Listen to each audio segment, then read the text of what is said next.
How's it going, everyone? So what we're going to be doing in this video is continuing our Highpoly, and this will be the last part of our Highpoly where we're actually working on the model itself. The next part will be decimating it and bringing it back into Maya, but with this part what we're going to be doing is adding some damage. We're going to be doing a nice cool damage pass on everything. This is a good time to really have your reference handy. We have everything inside of Zbrush right now. Everything is in a state where we can actually sculpt directly onto it. So let's go ahead and kind of find some places where it would be nice to have custom damage. Importing all the screws was definitely a bit overkill, but we can use this as an opportunity to kind of like chip away at some of the interiors and have like it kind of look like it was stripped away from a screwdriver or something like that. So if you have too many screws in one area, it's a good thing to kind of break it up, not just with rotation, but with the actual damage to the edge of it. But I'm just trying to find a good example of like a metal piece that looks a little bit banged up or something like that. Like some little chips right there, but that's mostly in the paint. If we look at the back here, we might get some unevenness in these like teeth areas. Some of these edges might be a little dinged in. Stuff like that right there. So we're going to be doing a damage pass, and we're not going to have to go over everything because not everything is going to have wear and tear on it, but anything that you think would be like used a lot or moved or a person would be touching and interacting with quite a bit. Stuff like this in the interior is probably a lot less likely to be kind of manhandled and beaten up a bit. But when I was looking through my reference, I did see a lot of stuff on Google Images of like really old and overworked machines, and you can definitely see it in that. I definitely should have grabbed some of that reference, but some of these edges here being a little kind of like punched in a little bit, getting rid of how uniform a lot of this stuff is, like scraping these edges here. It'd be nice to do a little pass. Stuff like this is really nice, and it's pretty easy to do. And like I said, we're not going to do it on everything because especially the interior, it's just not very realistic. So I'll show you really quickly what I mean, and then I'll show a couple cool tips, and then I'll do a few examples with you. But something like this is mostly just going to be something that I could probably speed through and don't really have to record the entire process for. So I have everything sort of showing up here, and I think I mentioned this before, but if you hold Alt and click on something, that'll switch to your active subtool. So I'm going to use this front plate as an example. And if I shift click on the eyeball here, we can just deselect everything. And this will be our only guy that we're working with. So currently I'm using a tablet. Up until now I've been using just a mouse and keyboard like normal, but when you're sculpting or you're in Zbrush, a tablet is definitely ideal. It's not necessary, like for the work that we're going to be doing, it's doable with a mouse, but if at all you can get your hands on a tablet, this is definitely the time to do it. So let's go ahead and press B to bring up our brushes, and we're looking for the trim dynamic tool. So we can either select it right here or hit T and D, and this is a really good brush for sculpting edge damage. You can use like a Damien standard for like little scratches. You can use a standard brush just for more general sculpting. Clay tubes is also really good for general sculpting, but the trim dynamic, as I'll show you guys here, is really nice for kind of just like clicking a bunch multiple times and just stripping away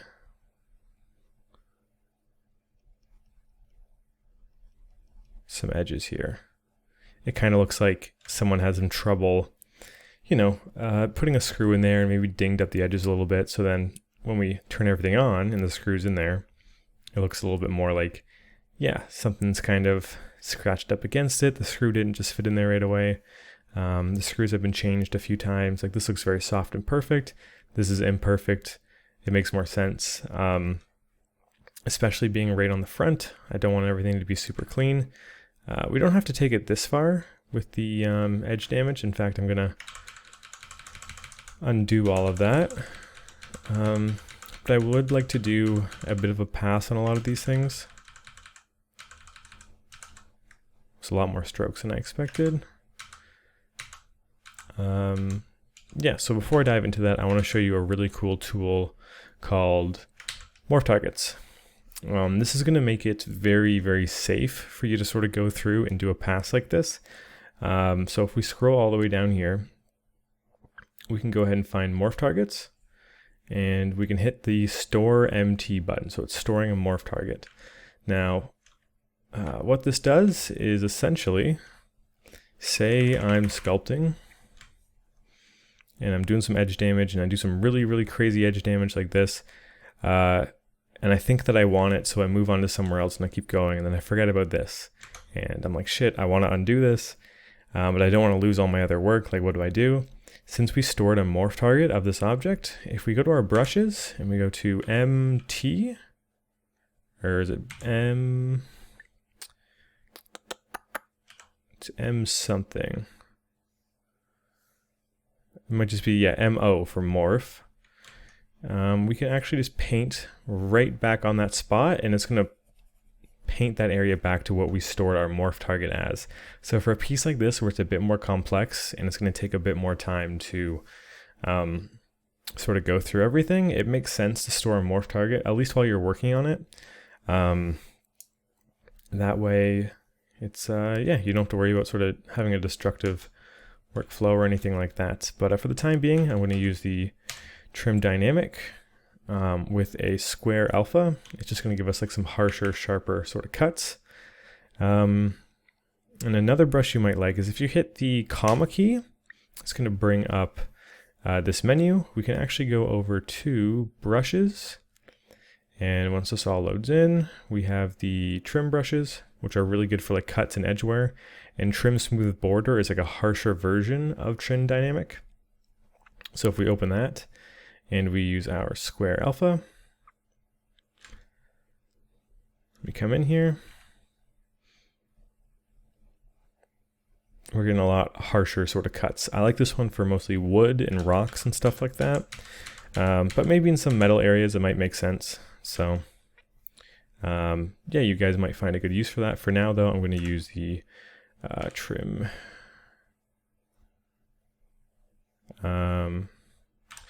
trim, what am I doing here? Brush, trim, dynamic. There we go. Trim dynamic. You can affect the intensity up here and change the size with these square bracket keys, or by pressing S and just changing the size that way. But with all that done, I'm just going to sort of go ahead and do this piece. I'll record the whole thing, and then I'll still be recording the rest of the process, but what I'm going to be doing is speeding it up, just because pretty much everything I went over there is more or less the gist of the actual like technical behind what I do. Everything else is just going to be the execution.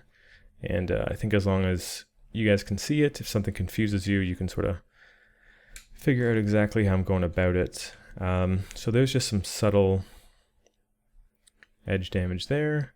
I'm going to then switch to the screw. And we didn't actually dynamesh these guys, but I still feel like we should be able to get some pretty solid sculpting in here. Yep. And this is definitely overkill. Doing this on every single screw is a bit much, but something like this that's on the front, it's definitely going to be seen. I don't mind spending a little bit of time getting this extra detail in here. So just sort of lightly going over everything. In fact, one of the things I want to do, and I've been thinking about more and more, is a sort of like reflection, or maybe reflection isn't the right term, but like a post-mortem or something along those lines for this project. Once I'm done it, I kind of want to write, you know, what worked, what didn't work, because even though I am teaching exactly my workflow here, I am learning quite a bit about it, doing a prop like this, and how I would change certain parts of it. So, for example, the screws, there's no reason to actually import all of them like I did. It might be worth just doing maybe 3 or 4 unique ones, bringing them back into my and this is before we do any ZBrush stuff. Bringing it back into Maya, and then just sort of placing them all around. That way it's like unique enough that nobody would ever notice, but you're not having to import every single screw, because when we did that in the last phase, it did eat up quite a bit of time. So it's not needed. We could honestly probably get away with just doing these ones on the front and then duplicating them everywhere, but we already have them all in ZBrush, so I'm just sort of going with it right now, and it should be fine.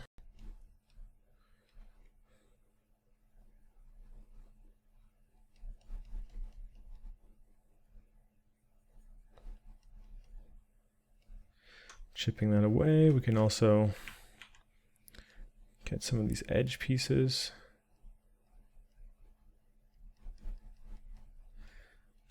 If you can even see that from the front, it doesn't really seem like it unless we continue this all the way.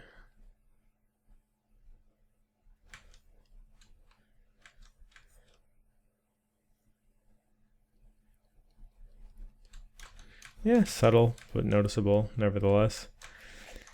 Oh yeah, that's right, these are all one tool, so I might as well just do them all at once and then go back to the actual sort of frame on the front. I'm trying to keep these not super uniform, so maybe like a thin line on the bottom and a more aggressive like chip out of the metal on the top. And this is definitely polygonal, but when we zoom out even this far you can't notice, and this is going to be like this big max whenever we look at it, so I don't mind that, especially because we're going to be smoothing out the edge normal, so we will 100% not be able to see that. But these corner pieces are important to sort of scrap up a little bit, because this is where the metal would be stripping if a screwdriver was really getting in there.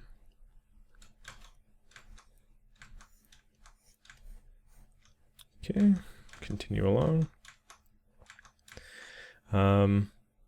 But yeah, pretty much this is more or less the only brush I'm going to use, unless, like I said, if I want to do scratches, I'm just pressing B and then DS will get us our damn standard. So this one by default is just like a thin, scratchy line, and if you're doing it on something with a lot of geometry and with a really small brush, it'll give you a cool scratch effect. So we'll see if we end up using that. I feel like I'm mostly just going to be chipping away edges more than anything, and that's what I kind of like to use my time in ZBrush doing.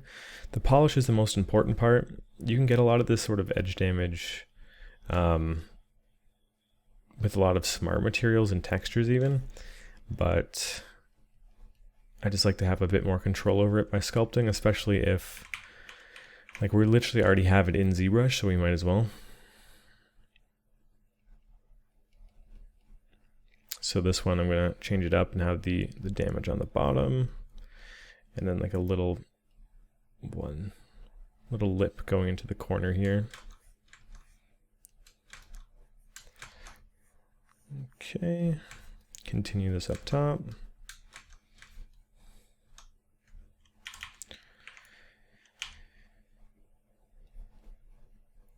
So there's no sort of like tiptoeing around it. This process will take a while if you go over everything.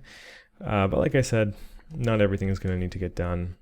It'll probably go a lot faster than you think, especially because like this kind of work is typically enjoyable. Like I would say this is probably my favorite part of the process altogether, is when you have everything in ZBrush, all the kind of planning is non-existent at this point. It's just you sculpting. I got some music on in the background, and there's really like no way to kind of mess it up all that much because you have that morph target. So it's just kind of like thinking what looks cool and just sort of chipping away at it. There's not a lot of thinking or anything involved. Even if it does take a long time, it's generally a pretty chill time while you're doing it. So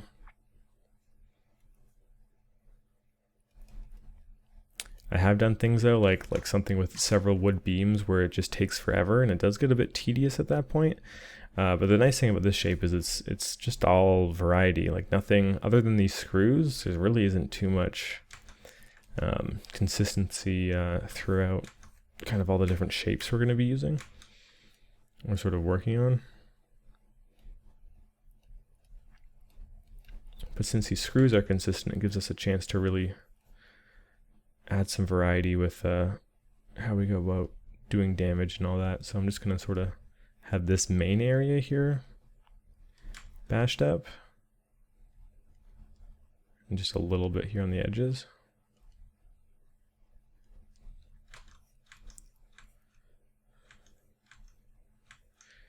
And you also don't have to overkill any of these pieces.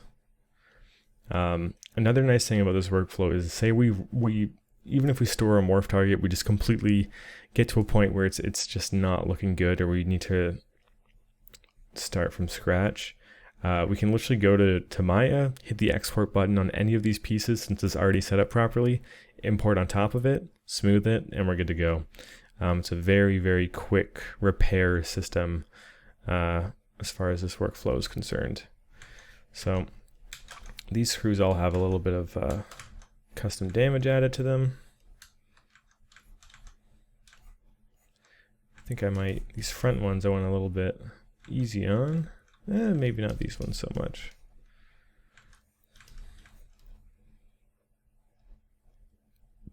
Just exaggerate this a little bit more.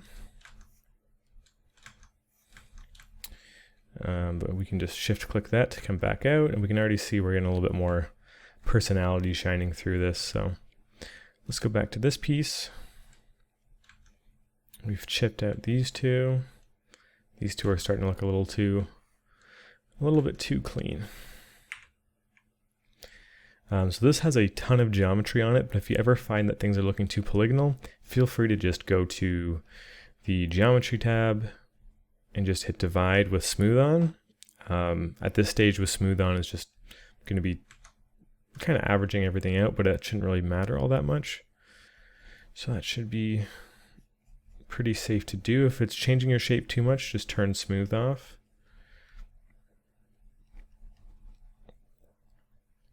But it's really, really easy to just like feel like, oh, I can see polygons here, I should divide. But in the grand scheme of things, like we are zooming in super, super close, and this is already 8 million. So when we do smooth this later on, like we are not going to see, or when we smooth the edges in Maya on this later on, we are not going to see any of this actual geo.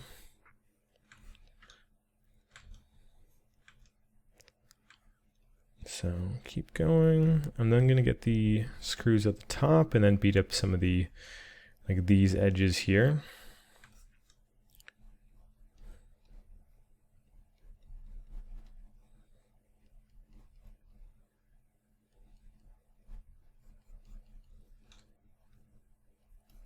So yeah, like I said, this part's just the most fun. So hopefully if you're following along with your own model, whatever you're making, you can just sort of, you know, get a general gist of what's going on and then just have at it, have some fun with it.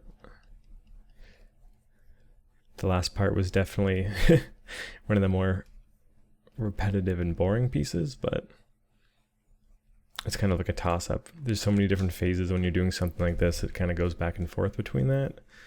So enjoy the fun ones while you can.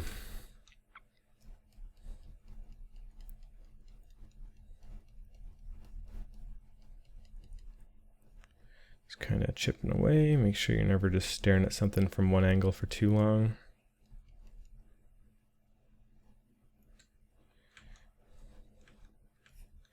And then if I bring it back, like, yeah, we're getting a little bit of a worn down look. It'd be nice to chip up these edges a little bit, but we'll be doing that in just a minute. This part is looking pretty soft, so I don't imagine it would have too much damage. If it did, I would have to make the brush a little bit bigger, but maybe even just very, very subtle, something to break it up a little bit. And I'm just tapping pretty rapidly to sort of get that kind of look.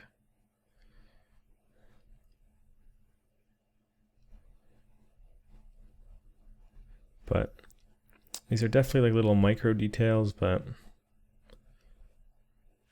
I don't know, I think they add a little bit of a story when you do see them. With this, we do have this sort of ball that's sticking in here as a lever. So when I think about that, I think that it would probably hit the far end and this far end quite a bit. So I'm going to kind of add like a little dent here to indicate that, and a little dent here.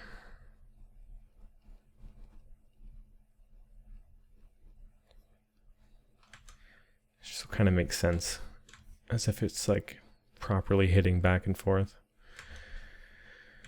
Okay, let's get these guys.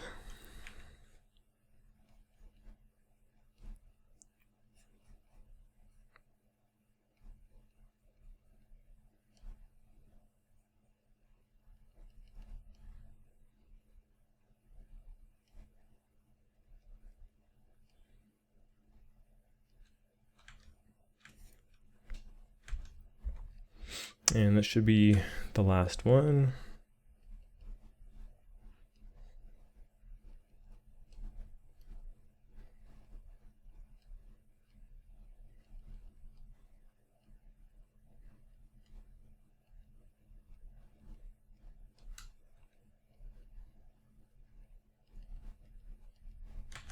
Okay, so if we turn everything back on, it just looks like when someone was screwing that in, kind of, you know, dinged it up a little bit.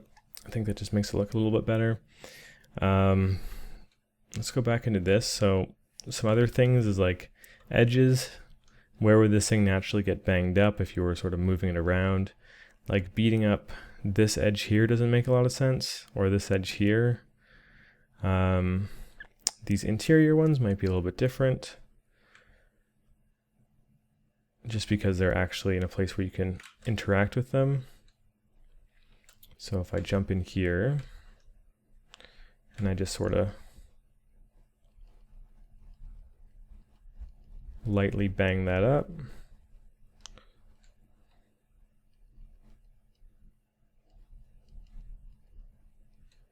like that's a place where it would make sense, like something could actually hit that.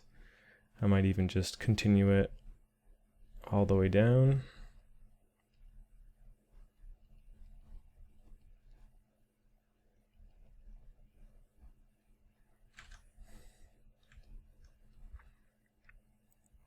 And it's kind of hard to tell, but this is a pretty small piece, so I'm just going to continue it on a little bit.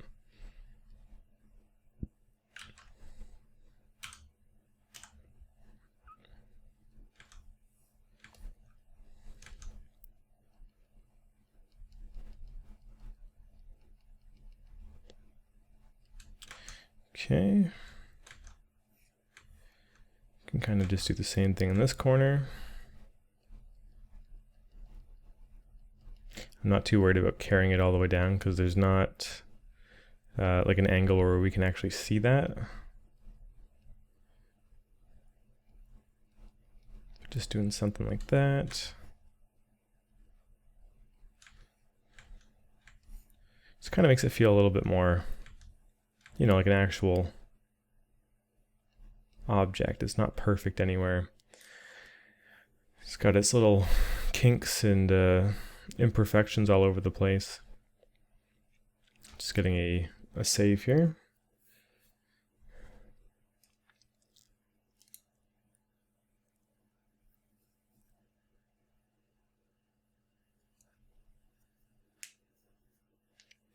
And since we have so much stuff, the saves are definitely going to start taking a lot longer, but you should still be like manually saving your files at this point.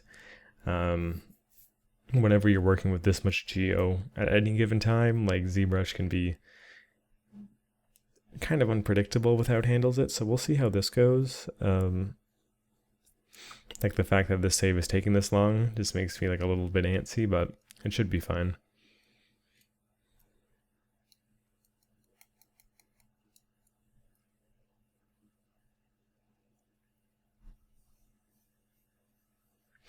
Okay, cool.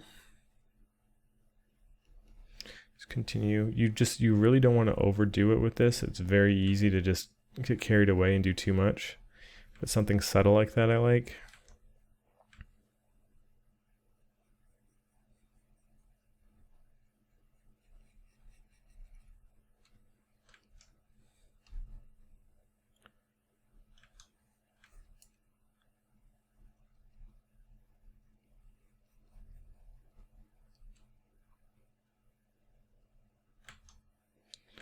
Little chip-aways right there.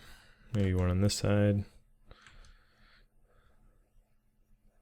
It's also important to look at this stuff with and without the surrounding pieces. So let's just get everything back in frame. And yeah, these edge damage pieces, I think they look pretty solid. I wouldn't actually mind having some here where it's kind of like overlapping a little bit, because it's going to catch a little bit of light here.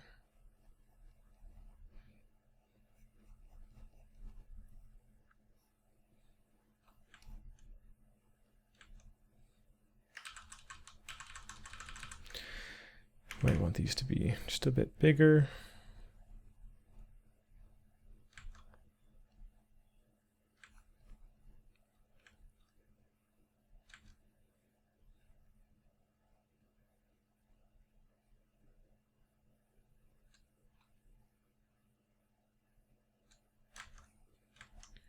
Okay, cool. This main strip as well. This is where a lot of pieces are resting, so it kind of makes sense to beat it up a little bit and have the surface be a little bit more rougher. Once again, not super uniform, but just kind of sporadically placed throughout.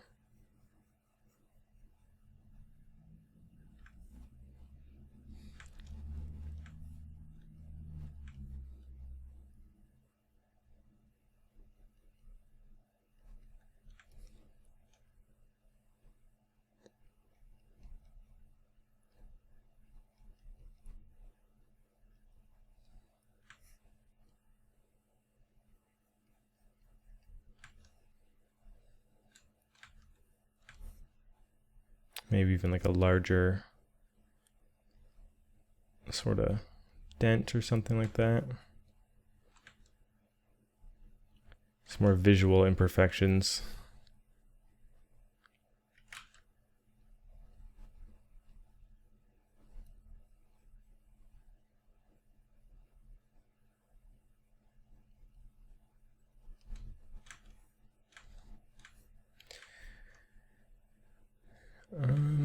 Just go ahead and give this side a very similar treatment.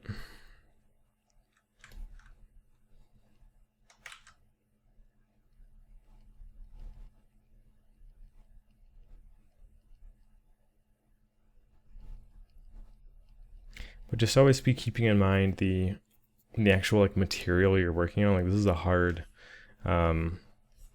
plastic, this area, so it kind of makes more sense to be beaten up like this, but like the metal areas, it wouldn't really fly like this, right? So just always kind of have that in the back of your mind, as well as like a good reference image to kind of match it.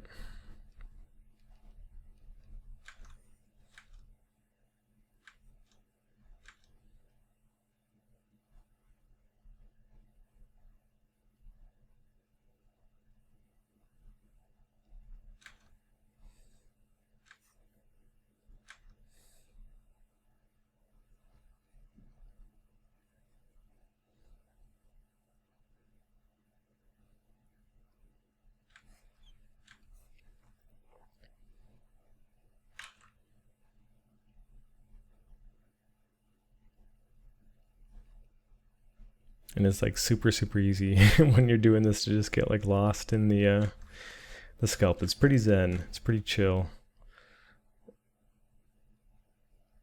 So let's check that out. So this area is actually pretty hidden, but I kind of like that. It still breaks it up a little bit. There's definitely angles where you can see it pretty clearly. This spot is one of the most visible, so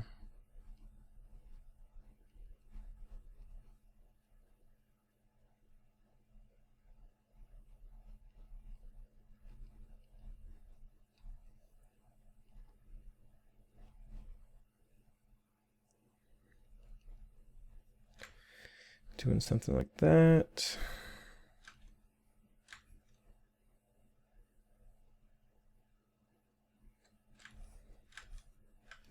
And let's grab these side areas out again.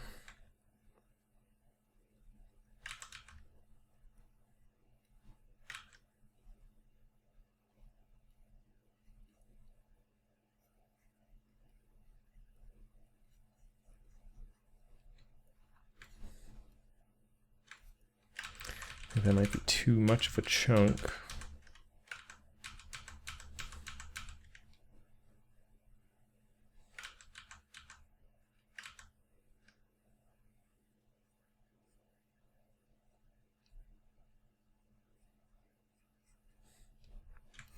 Just a bit more subtle.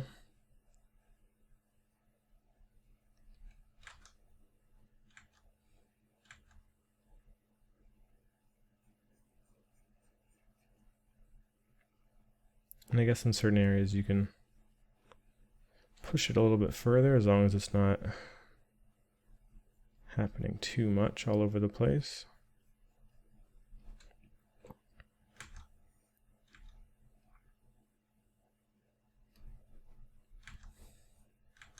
And these pointed corners, I kind of just, it's a habit to just sort of do something like that.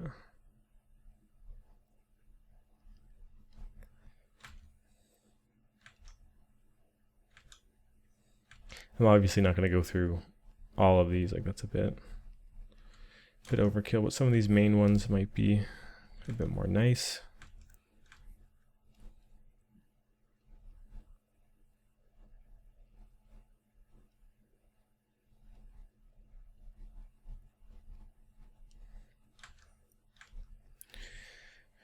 And the other side, we can definitely see this area from the side view, so I'm going to give it a little bit of attention. It doesn't make a ton of sense to be too damaged, so I'm just going to chunk away a little bit.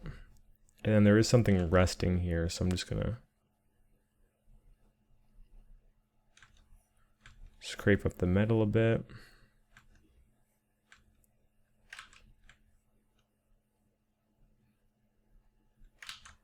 It's a bit much. Just gently tapping.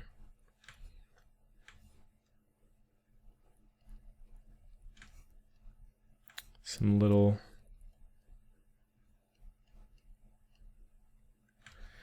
dents in there, but that's mostly that piece. These areas I'm not really too concerned with. It's not like they'd have a lot of dents anyways, and they're pretty soft the way they are, so I don't want to mess with them too much. But if we bring everything back, it just kind of shows like little areas that are interacting with other areas. The screws I think was a good one. These little beaten up edges. This can probably be taken further.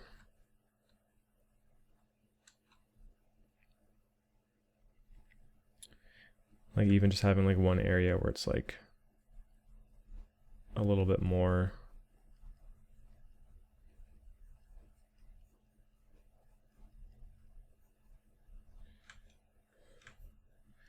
A little bit more damaged, and then maybe counter it with like another spot.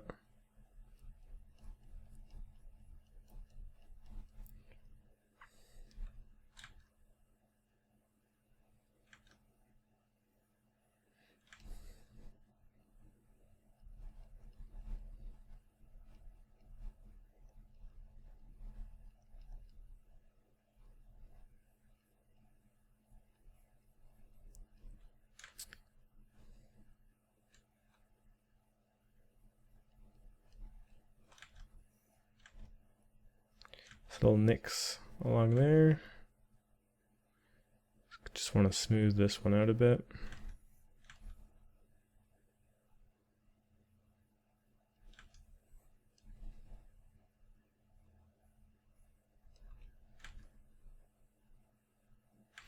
And then we do have this very, very harsh interior lip.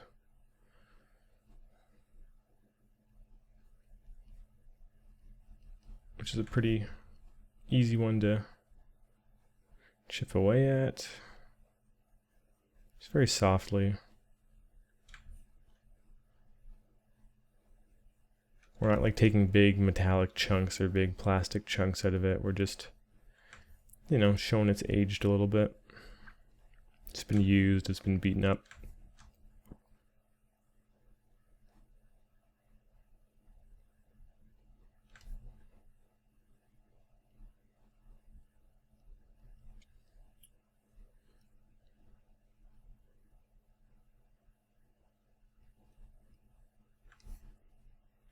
It's just nice to have it be a little less even.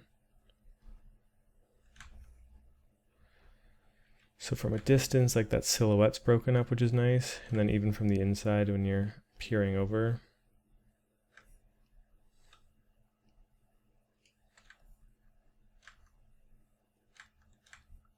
And like it can definitely be taken further. Just the main thing we're trying to keep in mind when we're sculpting is we're not trying to change the silhouette anymore. We're just adding detail to the surface of everything.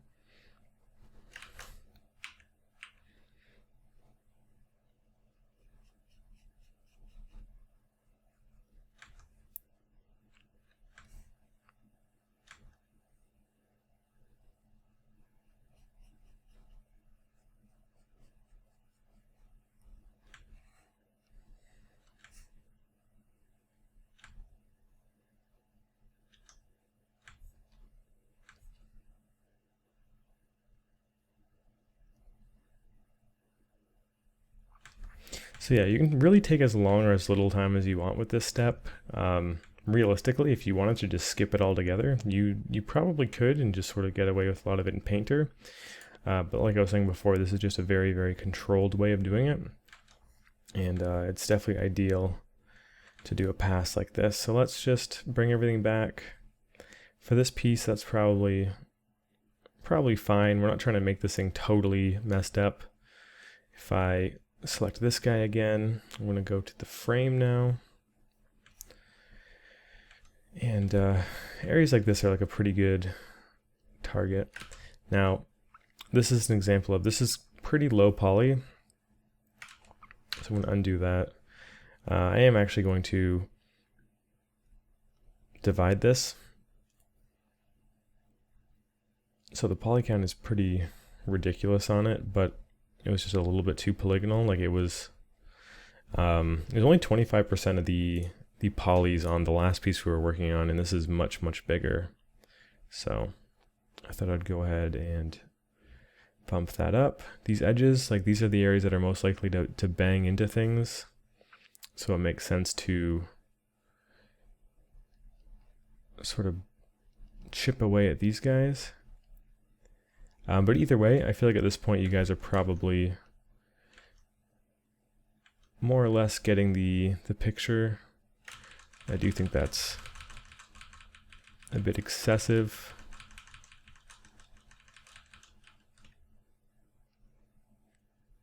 You can also just scrub this bar back.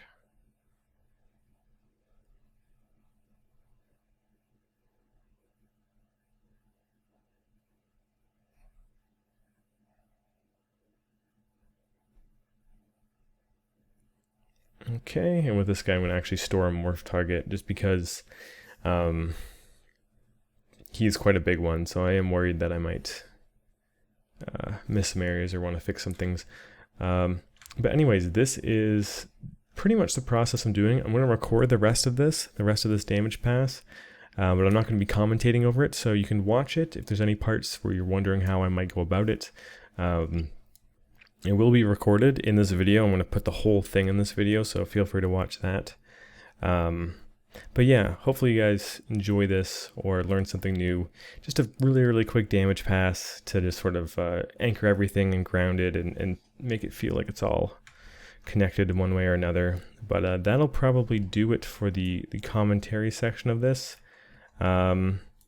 So yeah, thank you guys for watching this. Hopefully you enjoy the rest of it, and I will see you in the next part where we bring it all back into Maya. Just going to stop this recording, and yeah, hopefully you guys enjoy.